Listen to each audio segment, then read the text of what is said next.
Hello, আমি অন্বেষা। আমার অষ্টমীর মিনি ব্লগে তোমাদের সবাইকে ওয়েলকাম। সকালে উঠেই রেডি হয়ে গিয়েছিলাম আমার পাশের বাড়ির পুজোতে অঞ্জলি দিতে।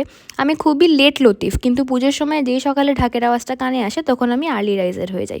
তারপর বাড়ি এসে আমার 2 স্যারকে খেতে দিয়ে একটু মন খারাপ হয়েছিল, কারণ আজকের দিনে আমার মা বাবা দুজনে একা ঘুরতে বেরোয় আর বন্ধুরা নিজেদের বেটার হাফদের সাথে, তাই আমার সাথে বেরোনোর মতো আর কেউ থাকে না। কিন্তু মা দুর্গা আমার মন খারাপটা ঠিক মেনে নিতে পারলো না, তাই আমি একাই বেরিয়ে পড়েছিলাম। এরকম সুন্দর আরতি দেখতে কার না ভালো লাগে বলো।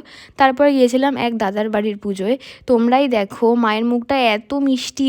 এবার সন্ধি পুজো অনেক লেটে হওয়ায় সকালে অঞ্জলির পর আর প্রদীপ জ্বালানো হয়নি, কিন্তু এখানে বেলুড় মঠের নিয়ম অনুযায়ী পুজো হয় বলে সন্ধি পুজোর প্রদীপ জ্বালানো আর অঞ্জলি দুটোই দিতে পেরেছিলাম।